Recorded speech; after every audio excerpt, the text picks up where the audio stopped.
ब्लडशॉट एक American super hero film है। First scene में एक सोल्जर दिखाया जाता है जिसका नाम मैरिन रे होता है। इसे हाथ में गन पकड़े हुए फाइटिंग करते हुए दिखाया जाता है और वो सब पर फायरिंग करके सबको मार रहा होता है। जैसे ही वो अंदर जाता है तो वो देखता है कि एक टेररिस्ट गन पॉइंट पर एक आदमी को लिए बैठा होता है। वो रे को देखकर कहता है कि अपनी गन को नीचे फेंक दो। उसके बाद रे कहता है कि तुम्हें क्या चाहिए, तो वो हेलीकॉप्टर की डिमांड करता है। इस पर रे कहता है अगर तुम्हें हेलीकॉप्टर चाहिए तो मुझे फोन करने दो। जैसे ही वो टेररिस्ट फोन की तरफ इशारा करता है तो मौका पाकर रे इस पर फायरिंग करके इसे मार देता है और वो आदमी जो गन पॉइंट पर था बच जाता है। नेक्स्ट सीन एविएंटो एयरबेस से शुरू होता है। बहुत से सोल्जर्स एयरक्राफ्ट और हेलीकॉप्टर से उतर रहे होते हैं, जहाँ मैरिन रे ऊंची आवाज में बोलता है कि कोई भी मिशन बहुत मुश्किल नहीं होता और ना ही कोई कुर्बानी बहुत असीम होती है और सब ड्यूटी फर्स्ट की आवाज लगाते हैं। इसी तरह रे पास कर अपनी वाइफ से मिलने चला जाता है। ये एक कामयाब रेस्क्यू ऑपरेशन होता है और ये अपनी वाइफ के साथ इटली में मुंबासा में चला जाता है जहाँ वो अपनी छुट्टियां गुजारते हैं। लेकिन अनलकीली वहाँ इनको किडनैप कर लिया जाता है मार्टिन एक्स की तरफ से। एक्चुअली मार्टिन एक्स मुंबासा के हॉस्टेज ऑपरेशन के बारे में मालूमात इकट्ठी करना चाहता है और वो इससे बहुत कुछ पूछता है, लेकिन रे कहता है कि तुम मुझसे कुछ भी नहीं पूछ सकते हो, लेकिन मैं इस बारे में कुछ नहीं जानता। इसके बाद रे अपनी वाइफ को कहता है कि सब कुछ ठीक हो जाएगा, लेकिन किडनैपर कहता है कि अब कुछ ठीक नहीं होगा। वो इसकी वाइफ का मर्डर कर देता है। रे बहुत स्ट्रेस में आ जाता है और चिल्ला कर कहता है कि मैं कसम खाता हूँ कि मैं तुमसे फाइट करूंगा और तुम्हारा खात्मा कर दूंगा। इस पर वो किडनैपर रे को भी मार देता है। अब नेक्स्ट सीन में रे ऐसी जगह पर होता है जहाँ इसको प्रॉपर्ली वायर्स के साथ अटैच किया गया होता है। जैसे ही इसे होश आता है तो वो वायर्स को उतारकर जमीन पर गिर जाता है। इसी दौरान एक लड़की कहती आती है और वो कहती है कि सब कुछ ठीक होने वाला है। फिर एक नया किरदार डॉक्टर हार्टिंग सामने आता है जो कि रे को welcome to rising spirit technology कहता है और बताता है कि मैं डॉक्टर हार्टिंग हूँ और कहता है कि तुम्हारा जाग जाना एक बहुत बड़ा फिनोमेना है। उसके बाद वो रे को बताता है कि यूएस मिलिट्री ने तुम्हारी बॉडी को हमें डोनेट कर दिया है और तुम मर गए थे। एक्चुअली डॉक्टर हार्टिंग इसको सुपर पावर के तौर पर इस्तेमाल करने के लिए लाता है और अपनी ऑर्गेनाइजेशन में इसको अपने हथियार के तौर पर बना लेता है। डॉक्टर हार्टिंग कहता है तुम पहले हो जिसको हमने कामयाबी से वापस लेकर आए हैं और बहुत ही खूबसूरती से ये हुआ है। तुम पहले हो जिसको सेकंड चांस मिला है। डॉक्टर हार्टिंग इस आदमी को बताता है कि हम यूएस मिलिट्री के लिए एक कीमती एसेट बिल्ड कर रहे हैं और हमारे पास एक्सपर्ट्स हैं जो कि सोल्जर्स को तेज और ज्यादा ताकतवर बना देंगे। फिर वो डॉक्टर हार्टिंग एक्सपेरिमेंट करता है।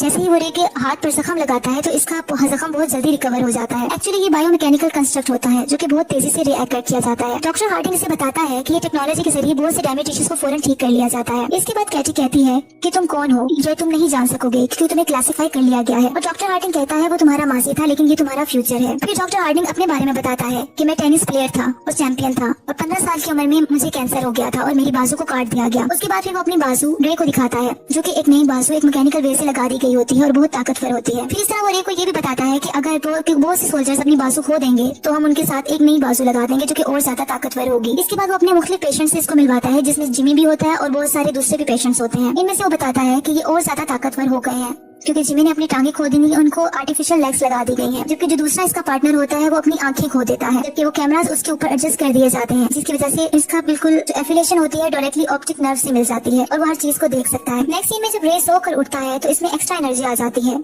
वो पिलर को पंच करके बहुत ज्यादा पंच करता है लेकिन इसके हाथ को कोई नुकसान नहीं पहुंचता, बल्कि पिलर टूट जाता है और वो हैवीएस्ट डंबल भी आसानी से उठा लेता है। फिर वो कैटी से मिलता है जो कि स्विमिंग कर रही होती है और कहता है कि ये नाइटमेयर है कि मेरे पास मेरी मेमोरीज नहीं है। फिर कैटी इसको ड्रिंक देती है। जैसे ही वो ड्रिंक पीता है तो इसके माइंड में फ्लैशबैक चलने लगता है और इसको इसकी वाइफ का मर्डर और इसकी वाइफ की सारी मेमोरीज आना शुरू हो जाती हैं। वो गुस्से से टेबल पर अपना हाथ मार देता है और फिर जल्दी से बाहर निकल जाता है अपना बैग लेकर। डॉक्टर हार्टिंग कैमरा के थ्रू सब कुछ देख रहा होता है और कहता है ये कहाँ जा रहा है। वो अपने असिस्टेंट को कहता है कि चैनल को जल्दी से ओपन कर दो। फिर वो रे से पूछता है कि तुम कहाँ जा रहे हो। रे कहता है तुम मुझसे किस तरह बात कर सकते हो। तो डॉक्टर हार्टिंग बताता है कि तुम्हारे अंदर बिलियन वायरलेस प्रोसेसेस चल रहे हैं और ये ब्रेन में तुम्हारी सारी वायर्स जुड़ी हुई हैं। तुम्हें वापस लौट कर आना है। हमसे वो लोग हैं जिन्हें तुम जानते हो। इस पर रे कहता है कि मेरी बीवी थी जिसका मर्डर हो गया था, मुझे इसका कंफर्म करना है। उसके बाद डॉक्टर हार्टिंग पूछता है कि किसने किया है मर्डर। इसके बाद वो बताता है मार्टिन एक्स का नाम लिया जाता है। डॉक्टर हार्टिंग कहता है कि तुम्हें वापस आने का कहता हूँ क्योंकि तुम एक $multi-million प्रोजेक्ट हो। लेकिन रे इसकी बात नहीं सुनता और पायलट की सीट पे बैठ के जहाज पे निकल जाता है। अब जिस लोकेशन को आइडेंटिफाई किया गया होता है वो कोलालमपुर की होती है जो बुदापेस्ट होती है। अब एक जगह दिखाई जाती है जहाँ मार्टिन एक्स को गाड़ियों में ले जाया जा रहा होता है। जब वो टनल से गुजरते हैं तो वहाँ की लाइट्स ऑफ हो जाती हैं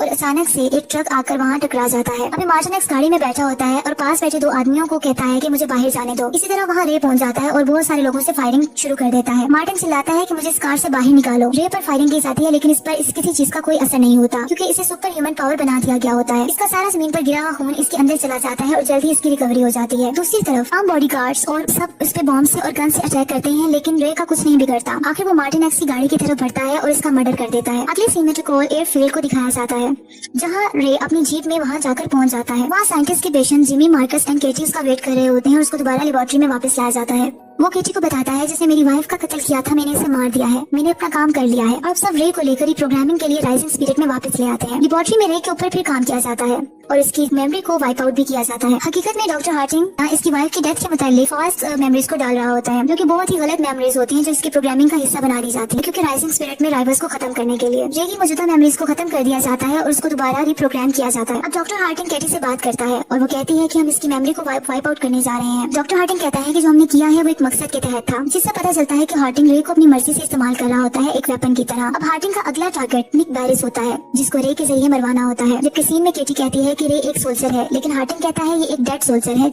जो ये डिजर्व करता है। अब रे की वाइफ गिना का किलर, उसके माइंड में उसका नाम निक बैरिस को सेट कर दिया जाता है और उसका नेक्स्ट टारगेट बैरिस होता है। अब दोबारा रे गाड़ी लेकर निकल जाता है और डॉक्टर हार्टिंग अपनी प्लानिंग के मुताबिक दोबारा अपने वर्ड्स को रिपीट करता है, जैसा कि तुम कहाँ जा रहे हो, हम ये लोग हैं जो तुम्हें जानते हैं। फिर पूछा जाता है तुम किसके पीछे जा रहे हो, लेकिन इस बार बताया जाता है कि निक बैरिस के पीछे जा रहा हूँ। अब रे एयरक्राफ्ट के जरिए ईस्ट सुसेक्स इंग्लैंड में पहुंच जाता है, जहाँ बैरिस होता है। बैरिस अपने ऑफिस में काम कर रहा होता है। इसी दौरान इसका प्रोग्रामर विल्किंस एक केस लेकर आता है जिसमें EMP बॉम्ब होता है। इस पर डॉक्टर हार्टिंग अपने कैमरा के थ्रू सब कुछ देख रहा होता है। ये सब पर अटैक करना शुरू कर देता है। थोड़ी देर में रे बैरिस के पास पहुंचता है और कहता है कि तुमने मेरी वाइफ का मर्डर किया है। इस पर बैरिस कहता है ये झूठ है जो तुम नहीं समझ रहे हो। यही जाने के लिए रे इसका मर्डर कर देता है और फिर बाहर चला जाता है और जाकर बेहोश हो जाता है। वो बेहोश हो जाता है तो उसको विल्किंस, जो इसका प्रोग्रामर था बैरिस का, वो उसको अंदर ले जाता है। डॉक्टर हार्टिंग की लैब में सिग्नल लॉस्ट का साइन आता है। जब रे को दोबारा होश आता है तो वो विल्किंस पर अटैक करने लगता है, तो विल्किंस कहता है कि मैं फ्रेंडली हूँ। अभी रे ये सोच रहा होता है कि हमेशा इसकी वाइफ का मर्डर हमेशा डिफरेंट पर्सन ही क्यों बन जाता है।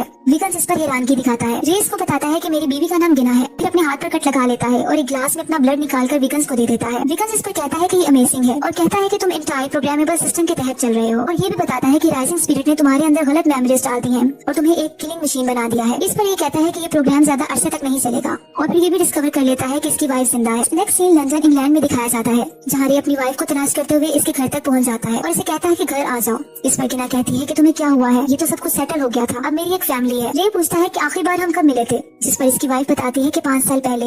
ये सुनकर रे बहुत हैरान हो जाता है। फिर रे वहाँ से चला जाता है और बहुत रोता है। वो गाड़ी में जा रहा होता है। जिमी और इसका साथी अपनी गाड़ी लेकर रे की गाड़ी को बहुत बुरे तरीके से हिट कर देते हैं और इस तरह इस पर फायरिंग भी स्टार्ट कर देते हैं। रे को जैसे ही बुलेट लगती है तो इसका वो जिस्म का हिस्सा ब्लू हो जाता है और वहाँ से रे एक चिप निकालता है और भाग जाता है। जिमी अपने साथी के साथ इसको ट्रैक करने की कोशिश करता है। जैसे ही वो बुलेट्स को हवा में फायर करता है तो वो कैमरास बन जाती हैं, जिससे रे की लोकेशन का पता चल जाता है। रे पर फायरिंग की जाती है, लेकिन रे एक पुलिस कार से गन्स को छीनकर फायरिंग स्टार्ट कर देता है। अब जिमी के साथ इसकी फाइट चल रही होती है और ये पब्लिक रोड पर गिर जाते हैं। इसी दौरान एक ट्रक आता है जो कि इन दोनों के ऊपर से गुजर जाता है, जिसमें से रे को कुछ नहीं होता और इसकी रिकवरी हो जाती है, जबकि जिमी की टांगें अलग हो जाती हैं जो कि आर्टिफिशियल होती हैं। थोड़ी देर में जिमी इसकी बैग में डिवाइस को स्टैब कर देता है, जिससे दोबारा वो रे बेहोश हो जाता है। अब कैटी रे के लिए थोड़ा फ्रेंडली बन जाती है, जबकि लैब में जब डॉक्टर हार्टिंग इसको कुछ कमांड्स देता है विल्किंस के बारे में तो वो नहीं मानती। इस पर वो उसकी ब्रीथिंग सिस्टम को रोक देता है, जिससे कैटी की तबीयत खराब हो जाती है और उसके बाद वो मान जाती है और विल्किंस को ढूंढने निकल जाती है। नेक्स्ट सीन में कैटी सोहो लंदन में होती है और वहाँ पहुँच जाती है जहाँ विल्किंस होता है। वो स्मोकिंग के लिए विल्किंस से लाइटर मांगती है और जैसे ही स्मोकिंग स्टार्ट करती है तो उसका स्मोक विल्किंस के अंदर जाता है और वो बेहोश हो जाता है और इस तरह इसके साथियों से इसके बॉडीगार्ड से लड़ाई करके उनको मार देती है। अब रे को जब होश आता है तो डॉक्टर हार्टिंग के पास होता है। रे कहता है कि तुमने मुझे इस्तेमाल किया और मुझसे कत्ल करवाए, तुमने मेरी बीवी का भी मर्डर को जाहिर करने की कोशिश की। डॉक्टर हार्टिंग कहता है कि रिवेंज एक ऐसी चीज है जो तुम्हारी तरह आदमियों को एक्सेप्शनल बना देती है। रे कहता है कि तुम जैसे लोग मेरे जैसे लोगों को सिर्फ तोड़ कर रख देते हैं,